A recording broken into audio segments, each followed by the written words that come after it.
How many people have been to an ERIE event before? All right, good, great, awesome. So for those of you who haven't been to an event, welcome. We're a student group here at CIIS.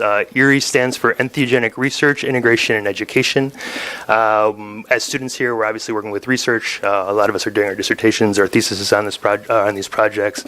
But we're also looking at education. How do we help people sort of see some of the research we're looking at, how to create platforms for people to dialogue. And also, what is the direct experience? We talked a lot about insights that come from these profound experiences. How do we bring these back? And that's really the second part, and maybe our priority part right now is on integration. How do we help people bring these profound experiences back into this world? How do we help find useful aspects of that seem very abstract, but actually apply them into practical lessons for us? And so that's something we're developing. I know a lot of people are developing it right now. It seems like there's some medical centers that are working with this research as well, and it seems like everyone's a little bit unsure of what the integration protocols are. So if anyone has integration protocols or are interested in that conversation, we'd love to have that with you. Outside of a student group, we're also becoming a 501c3 nonprofit. So we've put all our paperwork in, and as of January, they give us we have your paperwork, and it is processing a piece of paper. So that's great. So the next step will be to basically get a headquarters. And once we get a headquarters, we'll continue with our educational events, but we'll be able to do a lot more with our integration programming. So we'll do a lot more peer integration circles, one-on-one things.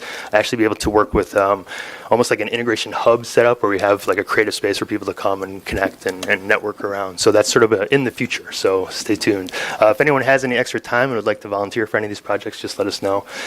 We also have social media, so if you're interested in anything we're doing that's not tonight, Facebook, Meetup is ERIE Vision, also YouTube, ERIE Vision. We have about 93 videos on there right now of different talks and things we've done, so it's pretty exciting. So before I talk too long here, I'm going to introduce you to our next speaker, our first speaker of the night. First of all, before I go into that, this is sort of a student symposium. This is sort of to honor all of the beautiful work we're doing here at CIIS. As a student group, we often bring a lot of people in here who are sort of the different level profile speakers from all over the place bring in their conversation, and so this is an opportunity to highlight some of the aspects of CIIS that are really uniquely us and really sort of bring that spirit forward. And I think each of our talks tonight brings a little bit of that aspect in here. So our first presentation tonight is from Denise, and Denise is a student here in the PCC department, Masters, right? Masters, and she actually works with the Student Alliance as well. We're on web coordinator and all that, so she's a fantastic aspect of the CIIS student body. And she's going to be talking today about vibration, and I don't have her bio on me right at the moment, but I'm sure she'll explain a little bit more. So if we could have a big round of applause for Denise. Thank you very much. Oh, how neat. So alchemy is generally thought of as the old precursor to chemistry of how do we change lead to gold, but with a spirit of spirit. So in my early experiences with entheogens and also my own inner alchemy of self, I'm a very sensitive person, and I'd like to ask you all to take a little moment to just drop in and feel your sensitivities, and just drop in as you do, breathe deeply, and sense things inside of you. Close your eyes for a moment. And just feel yourself dropping into your inner self. And what is the inner alchemy of you? And is there anything inside of you right now that's calling for attention? And if it is, take note of it, recognize it, sense it, see what colors, patterns, textures are in it, and ask it what it wants you to know.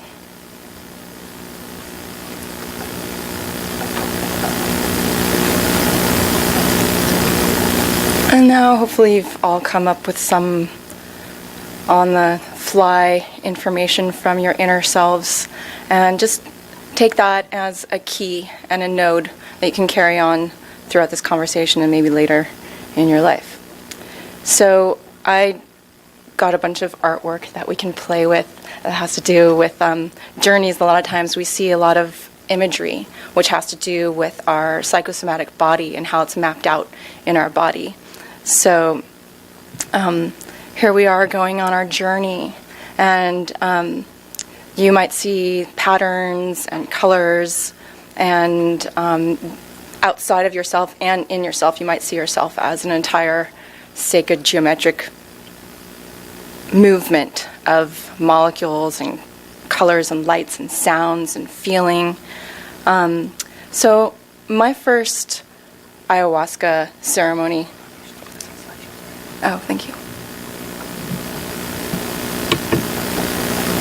So my first experience with ayahuasca was down in Peru with an elder, and it was, I didn't know the people so well that I was with, so it was ceremony and it was beautiful, but I ended up seeing like all these patterns and just was like crashed in on myself, and I couldn't find anything left, right, up, down. I didn't know where I was except for I was in pain, a lot of pain, a lot of sadness, a lot of crying.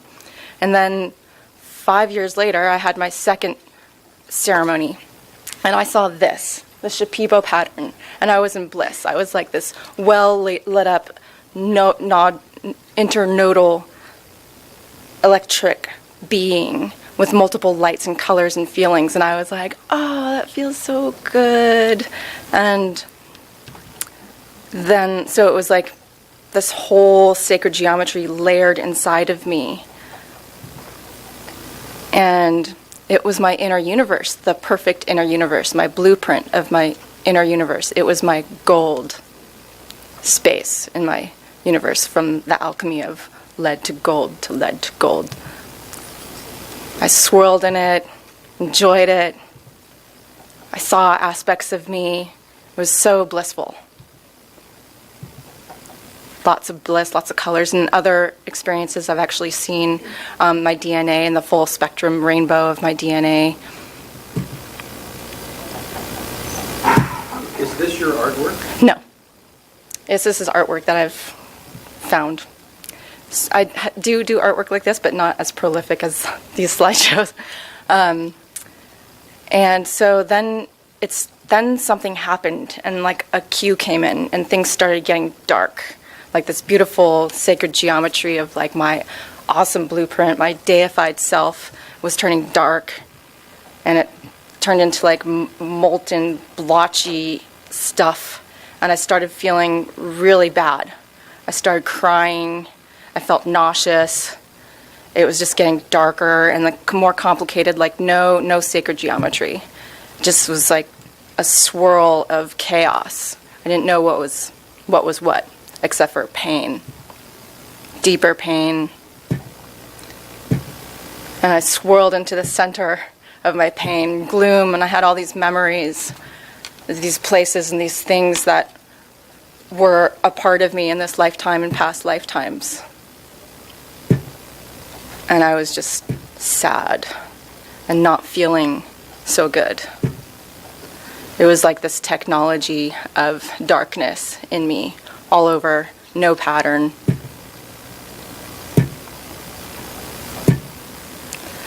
So in that experience specifically, and a lot of experiences after, I really noticed the universe of myself and how I am in it, and how I can have a beautiful geometry that feels good, lights and sounds and that just jump off each other and play fun, or I can have a darkness.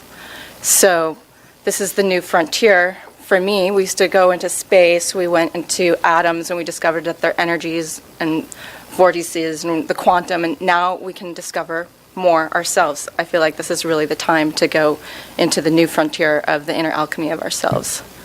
What kind of horizons do we have here? What kind of spaces do we create? These are our own innerscapes, landscapes of ourselves, and they fractalize.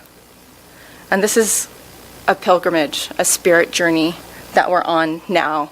It's astrologically a good time, and a lot of us are really doing it. I've wanted to do it my whole life. I'm finally doing it for the last 5 years.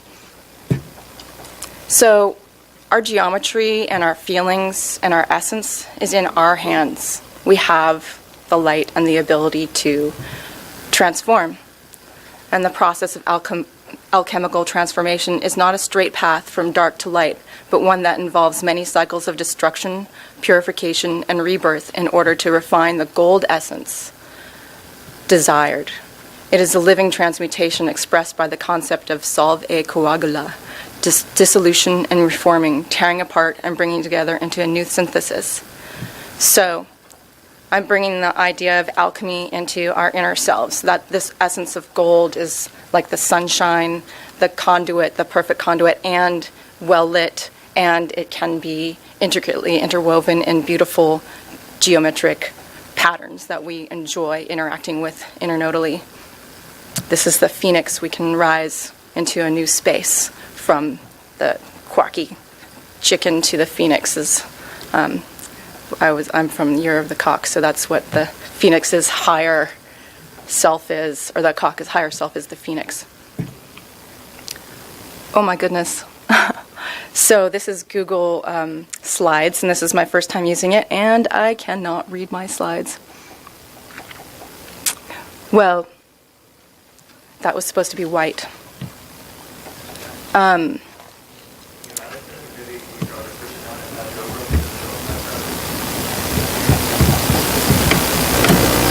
Oops.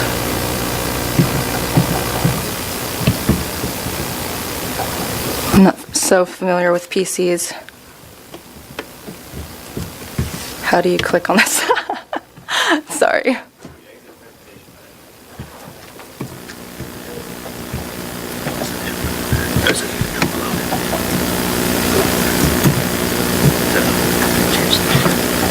Oh my gosh, really? That's a lot of work to change the color then. Just select all.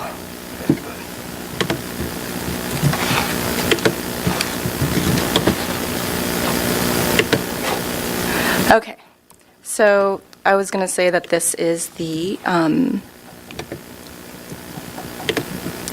prepare for the journey. So what do we do to prepare for the journey? We create a comfortable zone at home or in some other place outside.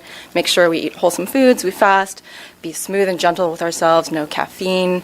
Make sure you have water and juice and tools by your side, like your music, your instruments, your massagers, your ability to express, draw, dance, and especially bring your intention. So in the key of what is asking to be called forth inside of you, that's like a little thing that we can key on, it's a little node.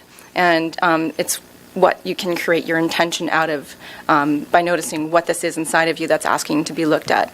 And with this, you can pick out mantras and yantras, soundscapes, breathing techniques and meditations.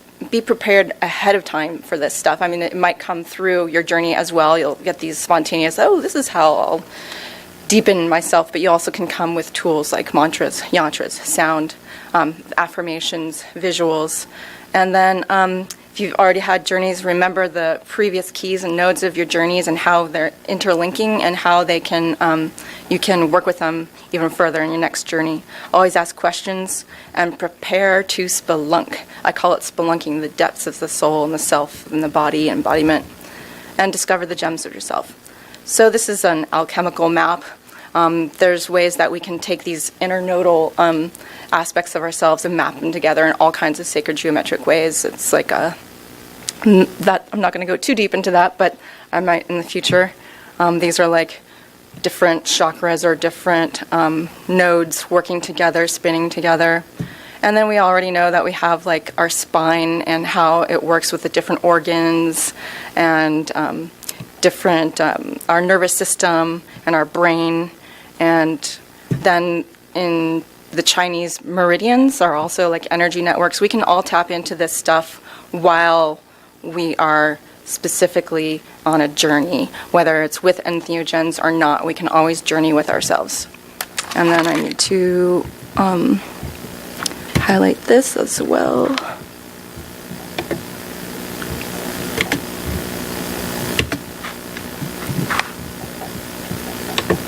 How much more time do I have? 10 more minutes. Okay. So we can map ourselves. Get to know yourself, what makes you tick, what are your triggers, what serves you, what doesn't. Map out your nodes of those keys.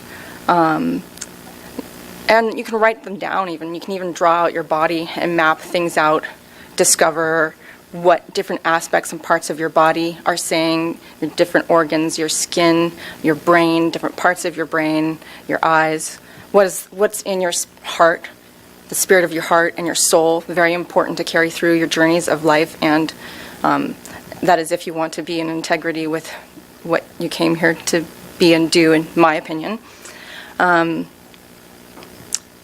know what feels sacred to you. Know your divine blueprint, like that beautiful geometry that's well lit. So know your spirit of heart. Enjoy your sacred self, this multi-dimensional, lit up, intertwined being that is intertwined with the geometries of each other and the elements around us. Discover and spelunk. Just go dive deep. Oops. Excuse me.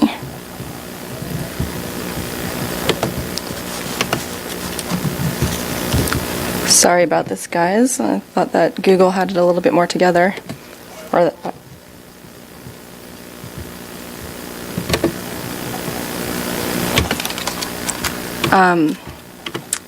so what is it to dive in? You really ask yourself questions. So one of the main things that I do is go on my somatic journey, and I do this a lot without entheogens, but it helps me when I am on any sort of entheogen as well. And I just lay in bed, and I feel a place inside of me, my body, and I might have like a pain somewhere, and then I'll do body talk, and I'll talk to this pain, and I'll ask it, what is it? What's going on? What's it trying to tell me? And what can I do to help it feel better? So this is a way that I'm re-architecting and designing myself, is by unraveling every aspect of myself and saying, oh, that hurts. Why does it hurt? Looking at the history, changing the memory by doing subconscious spelunking, by guided imagery with myself or others, and then also just like giving it what it needs. Like if there's a place that's like, oh, I'm a victim, I'm so hurt, what would it feel like to feel good? What would it feel like to feel loved? And we can map out our entire body like this and really discover ourselves.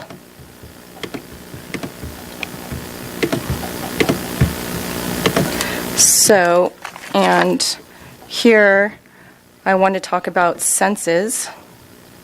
I'll just talk about it. Senses, we think that there's like, how many senses? 5, right? That's what we're told. I'm not able to change the color here for some reason. Oh, there we go. At least that's what I learned. I'm probably older than some of people here.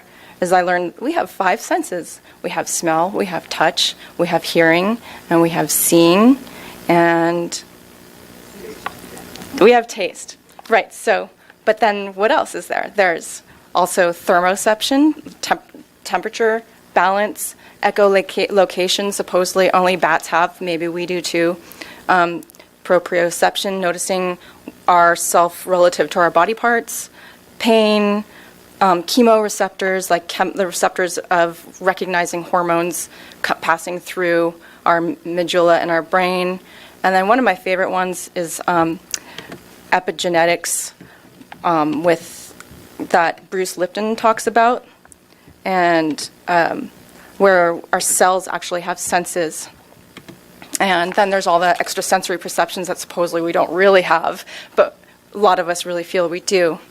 So, and that's not been allowed in our society, so when we go into our journeys, we might be scared of these extra senses that we supposedly don't have. So know that they are there, and we can enjoy them, and that they can also be used for our healing and our transformation. 5 minutes?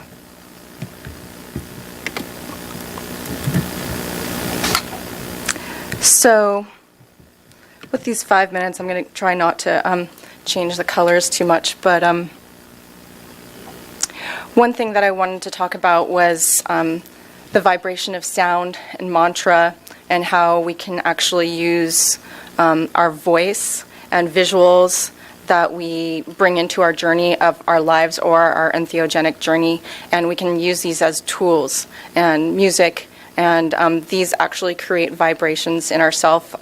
Atoms have been known to actually be little vibrational vortices. We all know this. So what can we do about this now that we're starting to have this knowledge? Is we can actually work on how we use our vibration, our imagery, our feelings, our senses. So Daniel Siegel talks about SIFT, sensory, imagery, feelings, and thoughts. And it's my favorite way to sift through myself and see what's going on.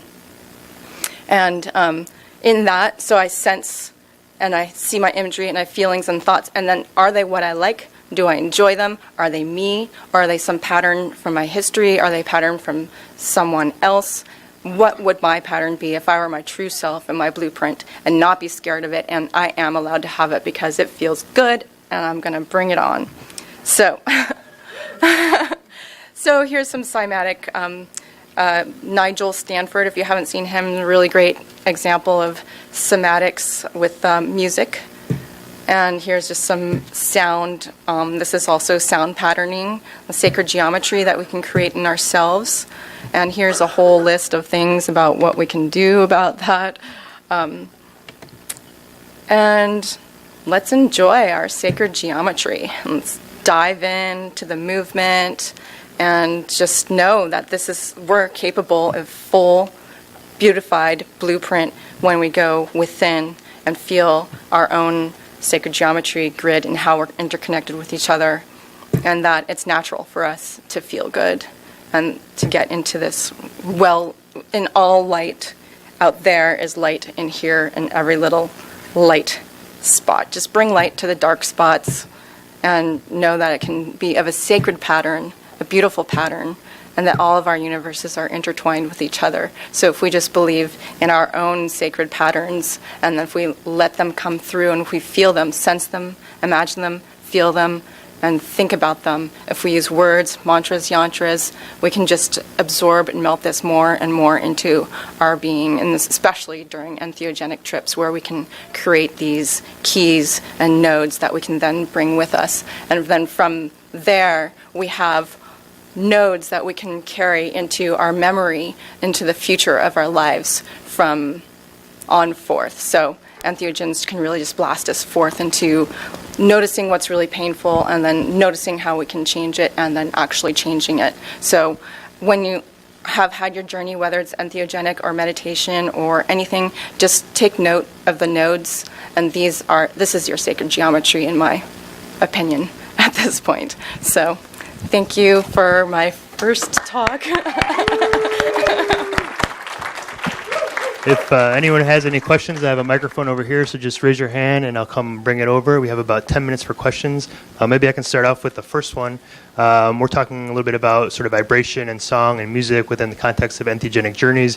Do you have any particular recommendations for people that are doing deep sort of journey work, like you're talking about, really music that'll take you there, or play some artists that you can think of that we could enjoy, or types of music? I absolutely love like space, ethereal, ambient sounds, very trancy kind of things, but in a very melodic way. I'm not a fan of boom, boom, boom, boom, boom trance. I mean, it really depends on what you're trying to bring on. If you want to catapult action, like the Mars feeling, then go for the boom, boom, boom trance. But if you want to really seep and absorb and sift, could you move yourself, a little closer to the mic? Oh. If you really want to. It depends on your journey, of course, but I'm very much into electronic music, and then also like drumming, like the ancient tribal trancy kind of sounds. So having like one of the easiest instruments to play if you want to like play with your own sounds is the Native American flute. As long as you just have your fingers on it, then you can make beautiful sounds, and you can also experiment with the sounds of your own vocalization.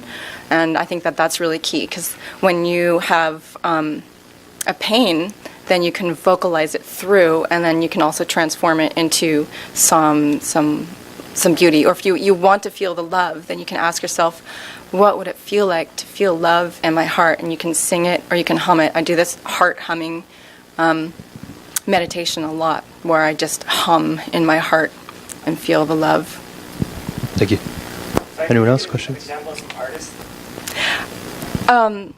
Well, one of my favorite more trippy ones, least recently, was Thriftworks. But that's a trippy one, so I like trippy. It really brought me on a great journey. And then Raina, I've really enjoyed her. Oh, her name of the album is Indra's Web. And I think it's Raina or something like that. I can't remember her last name. I'm not so good at remembering names at the moment. I'm really enjoying Chris James and Aaliyah for Electronic Music Journeys, ALIA. And then I've just been finding some interesting things on YouTube for like spacey ethereal stuff. Some of it's cheesy, some of it's really nice, and I don't know the names. Oh, Jean-Michel Jarre, I grew up with that.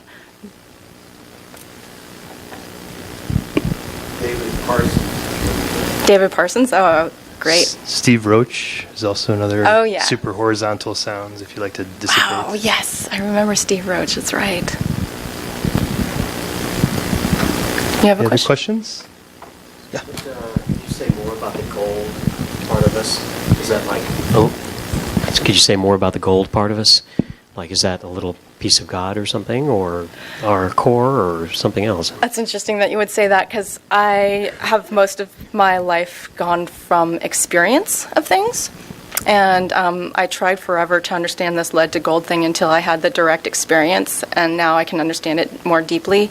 And one of the experiences that I have is that I have a spine deformation a little bit, and on one of my recent journeys, I was just seeing and imagining my spine being molten gold, and it was like liquid, warm and hot, and it was light and conductive. So I could feel like the sunlight energy in it and all the sparks of energy through it moving and retransforming my vertebrae slowly, osteoblasts changing like gold. And then it felt like that was like a part of the journey. It was like this molten gold changing shape and form of my actual bone.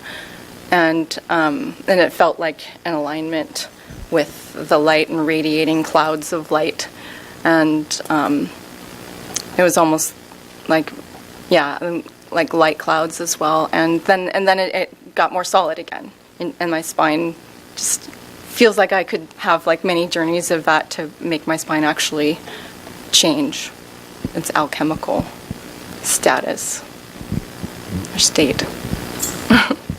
Does that answer your question at all? Okay.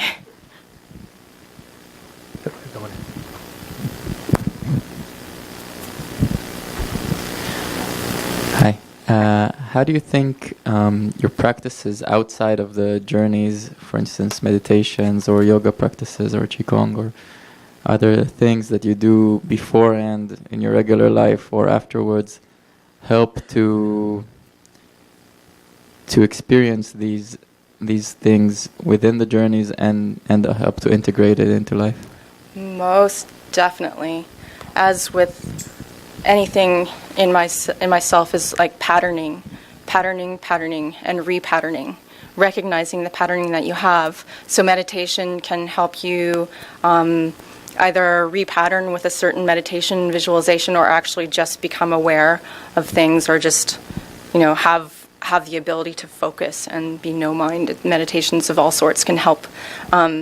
So what I'm doing a lot of is affirmations and mantras with a specific technology called the Portical, where I actually speak into a microphone and then it plays back into my headphones, my voice, and in repeated patterns. So this was actually created for people that wanted to do things repatterning without entheogens. So it's really potent, and you can also feel your vibrations with that, because it feels like you are on entheogens, specifically if you're really diving in. And so you really get to recognize when you're being authentic with what you are saying. Sure, you can affirm something, but you can affirm it really lazy and blasé, or you can affirm it with like authenticity, like, I do feel good, I am light, or I guess I'm light, and so really, really honing in on meditations and that, like what you what you want to be. I do a lot of re-scripting, like rewriting, looking at my judgments, diving into my subconscious by looking at, or into my memories as well, and then also my subconscious, and looking at like what is making me trigger my movements and creations, and what my memories are. I'm actually just starting to do that, is to change my actual memories, because I live off of all these traumatic memories, as my geometry, and I don't want to live off of them anymore. As great as an interesting experience they were, I would like to reformat. Thank you.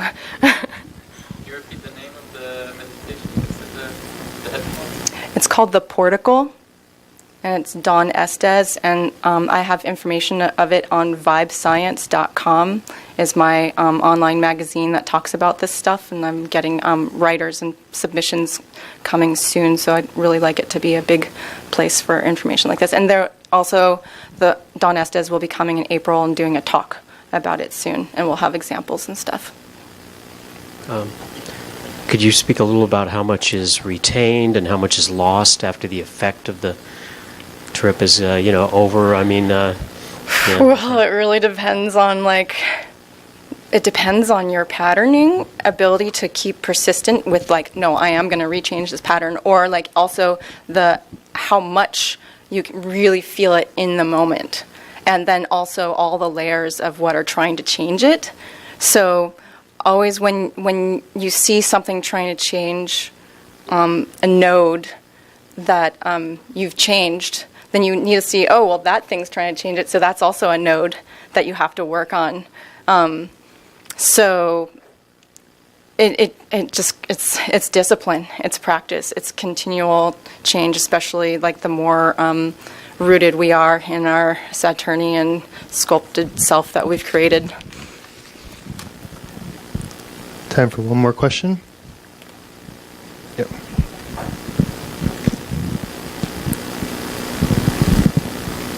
Thank you so much.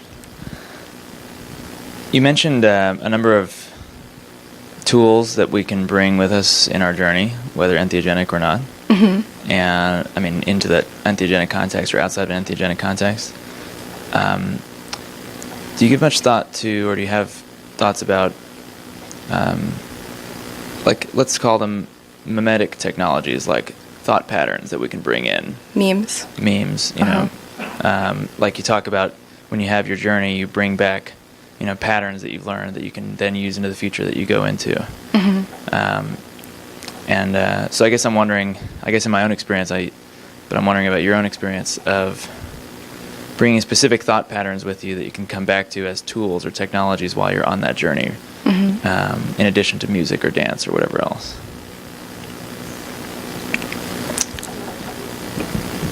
So you're wondering what tools can help you make these memes a little bit stronger? I'm sorry, or what these tools are. I'm sorry, I'm not sure if I entirely get the full question. Well, I guess I'm specifically asking about ways of thinking that one can kind of bring as a tool into a journey, and if you have experience with that, or what your thoughts are about that. I'm not familiar with terms like mantra or yantra, so I might be speaking about those. Right. But, yeah. So the thing that actually came in instantly from my subconscious was synesthesia, or modal sensing. Multimodal, it's all of them. It's a tongue twister. Mantras are like affirmations or words or rampages of positive, as Abraham Hicks' law of attraction. They do rampages. You just speak all the good things about what is coming, what you're creating, what you're doing. So coming up with your own affirmations, searching for affirmations, which are mantras that you can chant with the beads, or yantras is looking at a sacred Tibetan mandala, or visionary art. But then also you could do the affirmation while you're looking at the mandala, and you can dance it in and you can feel it. So multi-sensory synesthesia of all of it. And then And then a way that you can help cue it in is actually have a name for it, or like you can like tap your nose or something like that. Like, I love myself, I love myself, I love myself, tap, tap, tap, tap, like bring it all in multinodal, and then it'll just bring it deeper and deeper, like absorbing it into your intracellular experience of your community of cells and atoms and waves and functions and stuff. Awesome. Does that make sense? Thank you very much, Denise. Okay, thank you.